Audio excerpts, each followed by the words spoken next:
दोस्तों, क्या आप जानते हैं कि हाल ही में एक ऐसी रिपोर्ट सामने आई है जिसने दुनिया की आर्थिक पावर बैलेंस को हिलाकर रख दिया है।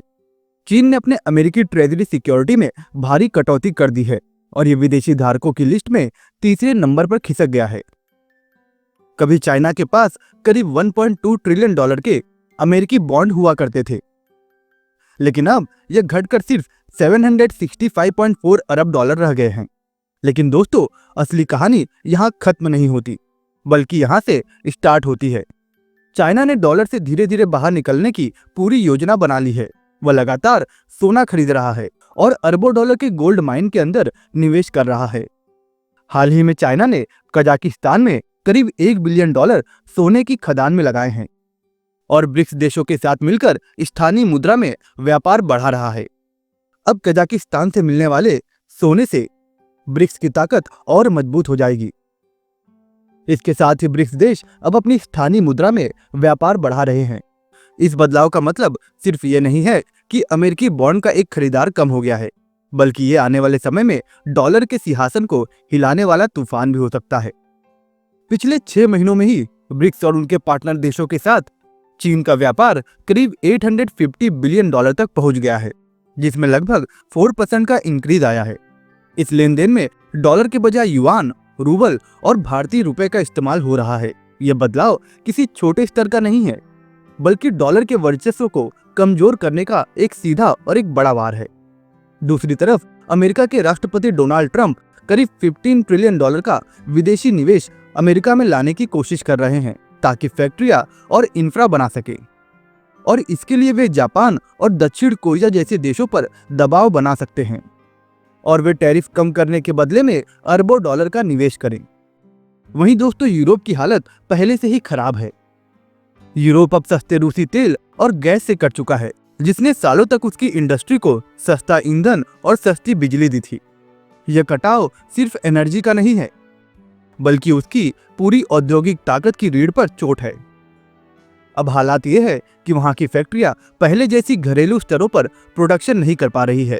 दूसरी तरफ यूरोप ने चीन पर भी टैरिफ लगा दिया ताकि उसकी अपनी घरेलू इंडस्ट्री को बचाया जा सके, लेकिन ये कदम उल्टा पड़ रहा है, क्योंकि इससे यूरोप को चीन के सस्ते और प्रतिस्पर्धी सामान तक पहुंच मुश्किल हो गई है। और अब सबसे बड़ा खतरा यह है कि अगर अमेरिका दबाव डालकर यूरोप को अपने इंफ्रा प्रोजेक्ट में अरबों डॉलर के निवेश के लिए मजबूर करता है, तो यूरोप की कमजोर होती हुई अर्थव्यवस्था पर और भी बोझ बढ़ जाएगा। सोचिए, जब आपकी जेब पहले से खाली हो और कोई आपको कहे कि इसमें से और खर्च करो, तो नतीजा क्या होगा। यही हाल अब यूरोप का है। इधर चीन ने एक और मोर्चा खोल दिया है और यह मोर्चा है अफ्रीका में। चाइना समझ चुका है कि अगर डॉलर को हिलाना है तो उसके सबसे बड़े किले यानी कि इंटरनेशनल पेमेंट सिस्टम को ही बदलना होगा, और इसीलिए उसने अफ्रीकी की वित्तीय बाजार को निशाना बनाते हुए एक नया इंटरनेशनल पेमेंट सिस्टम लॉन्च कर दिया है। इसका उद्देश्य साफ है, अमेरिकी डॉलर पर निर्भरता को घटाना और चीनी मुद्रा यानी कि युआन को इंटरनेशनल लेन देन में ज्यादा से ज्यादा इस्तेमाल करना। लेकिन यह सिर्फ चीन का सपना नहीं है, यह ग्लोबल साउथ के कई देशों का साझा मकसद बन चुका है, जो लंबे समय से वेस्टर्न पेमेंट सिस्टम पर डिपेंडेंट थे, जैसे कि स्विफ्ट, और अब वे इससे निकलना चाहते हैं। दोस्तों, याद रखिए कि स्विफ्ट सिस्टम का इस्तेमाल सिर्फ पैसों के ट्रांजैक्शन के लिए नहीं होता है, बल्कि एक ऐसा इंटरनेशनल नेटवर्क है जिसे कंट्रोल करके किसी भी देश की पूरी इकोनॉमी पर दबाव डाला जा सकता है।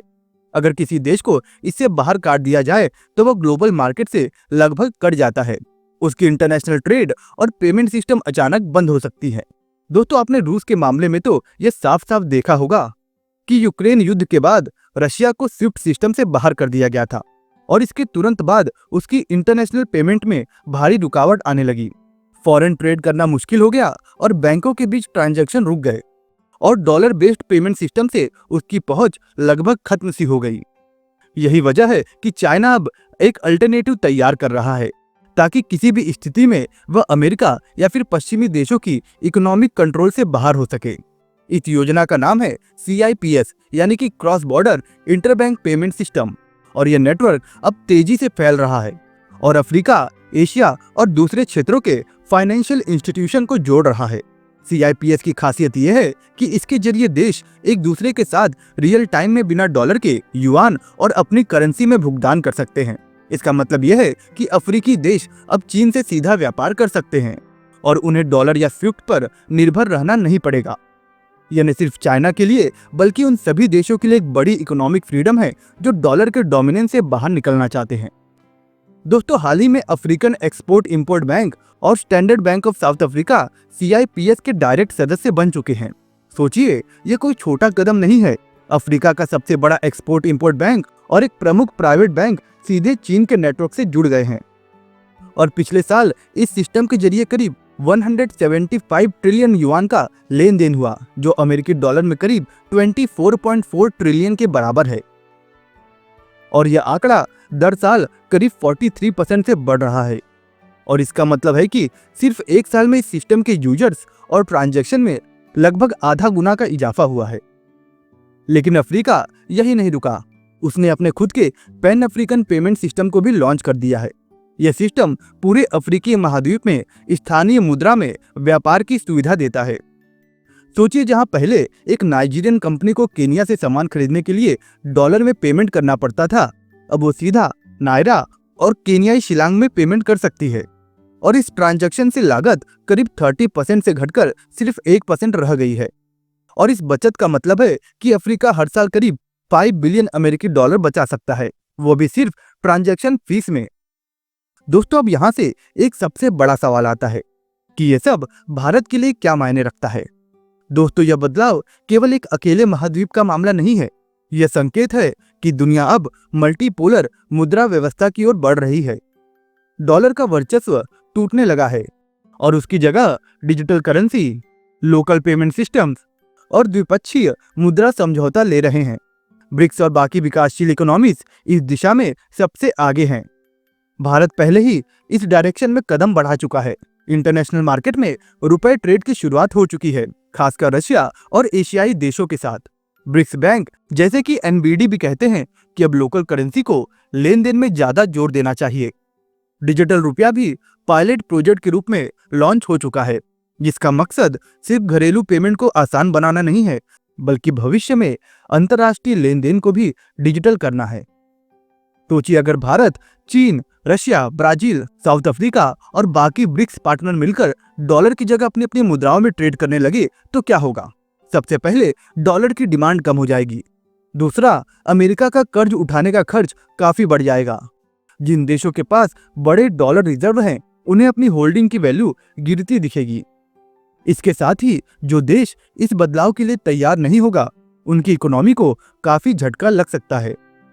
भारत जैसे देशों के लिए यह एक सुनहरा मौका है, क्योंकि अगर रुपया ट्रेड और गोल्ड रिजर्व की स्ट्रैटेजीज सही तरीके से लागू की गई तो भारत अपनी आर्थिक स्वतंत्रता को और बढ़ा सकता है और आगे आने वाले समय में चाइना की तरह ही और भी ब्रिक्स देश सोने की खदानों में अपने पैसे लगाएंगे ताकि अपने गोल्ड रिजर्व को और भी बढ़ाया जा सके। दोस्तों, वीडियो को पूरा देखने के लिए आपका धन्यवाद। अगर आपको वीडियो पसंद आया हो तो प्लीज इस वीडियो को लाइक जरूर करिएगा। मैं कल मिलता हूँ आपसे एक नए वीडियो के साथ। तब तक के लिए अपना ख्याल रखिएगा।